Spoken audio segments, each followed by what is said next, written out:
Sometimes healing isn't about adding more supplements. Sometimes it's about removing what never left. Today we're talking about mucoid plaque, sometimes referred to as biofilms and ropeworms, how it forms, and why most cleanses never actually remove it. Hi, my name is Allainah and this is Excalibur Healing. In this video, I'm going to walk you through the framework behind my mucoid plaque removal cleanse, educating you on what mucoid plaque is, how it forms, and how this 4-component protocol is designed to safely loosen, mobilize, and remove it from the body over time. This cleanse is a liquid fast consisting of fresh juices, broth with olive oil or butter, and 1 smoothie per day.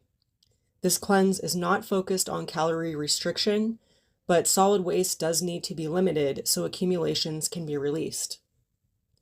This process can take between 14 and 28 days for full removal, as it can take several days alone just to get accumulations loosened up and exiting the body. Performing daily enemas is also required for successful removal of mucoid plaque, biofilms, parasites, and other loosened accumulations. If you do not have a way to remove these things from your colon every day of this cleanse, you risk becoming seriously ill. Enema buckets or bags, column boards, or colonic systems will all work for this cleanse. With that in mind, this cleanse is designed for individuals with prior experience with parasite cleansing, liquid fasting, making fresh juices, and performing enemas. This cleanse may not be advised for individuals working strenuous jobs or full-time jobs outside of the home. This cleanse is not a one-size-fits-all, and while you may get good results following this protocol on your own, it is my greatest recommendation that you schedule a one-on-one consultation with me to get a protocol tailored specifically for you. To set that up, you can email me at excaliburhealing@gmail.com. To get this full protocol in PDF format, which also includes information on suggested brands and tools used, please see the link in the description box.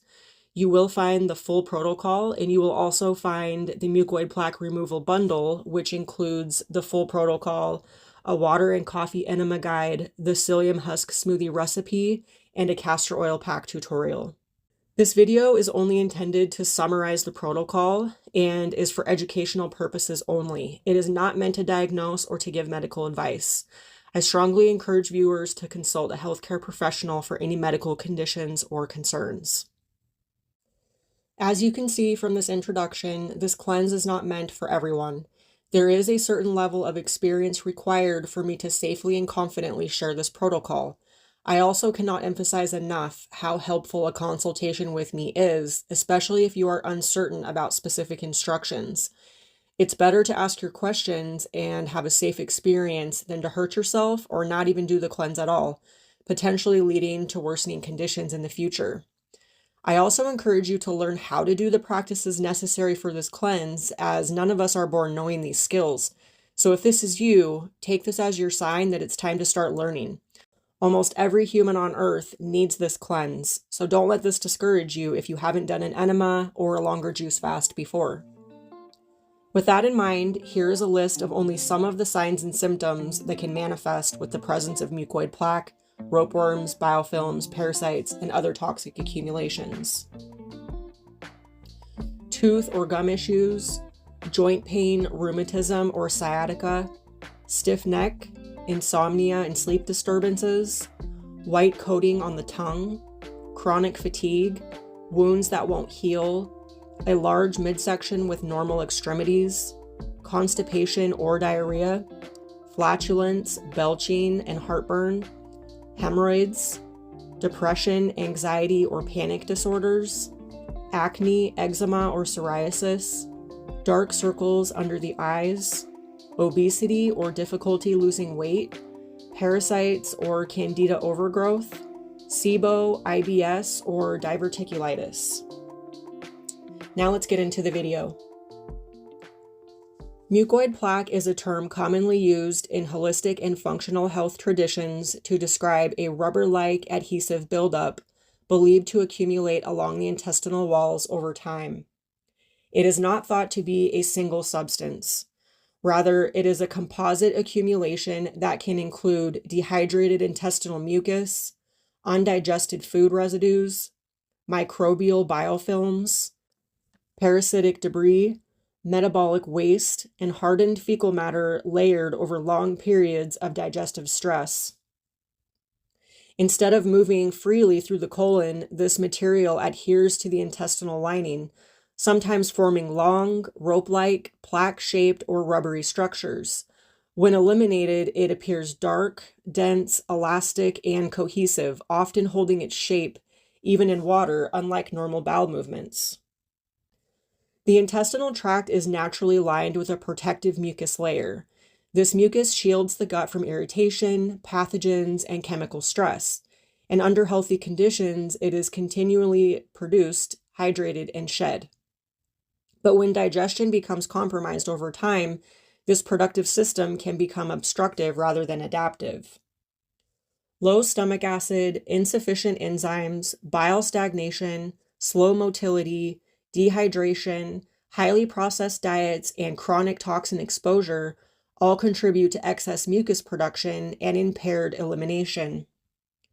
Microorganisms also naturally form biofilms, which act like protective shields that allow waste and microbes to bind together and adhere to the intestinal wall.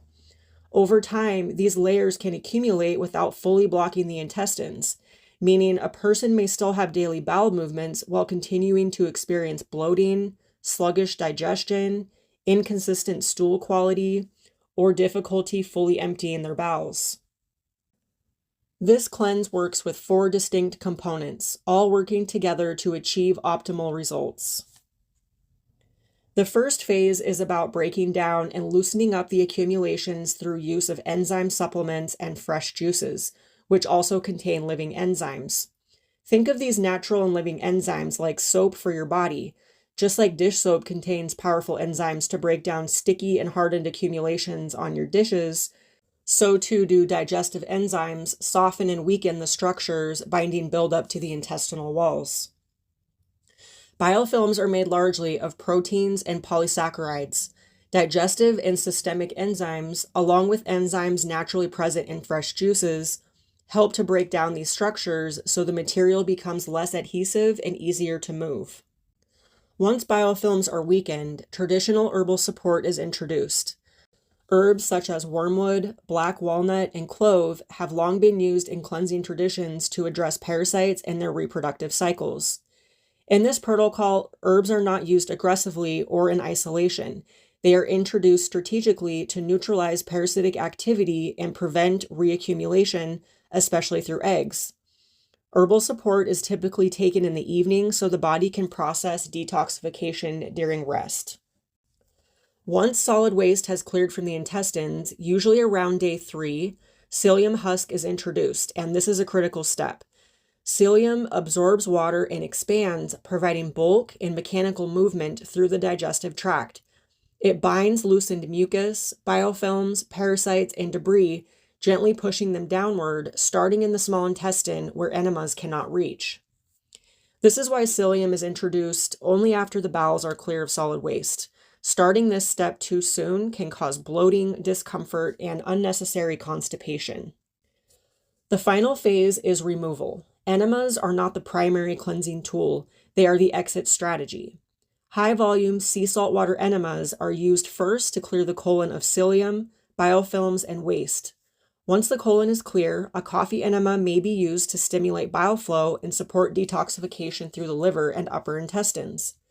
Coffee enemas are done last because they are retention enemas. Clearing the colon first makes them easier and more comfortable to hold. This cleanse is not about calorie restriction. It is about restricting solid matter. For the duration of the cleanse, typically 14 to 28 days, intake remains consistent. Fresh juices, 1 smoothie per day, broth of choice, and optional fats such as coconut oil, olive oil, or butter.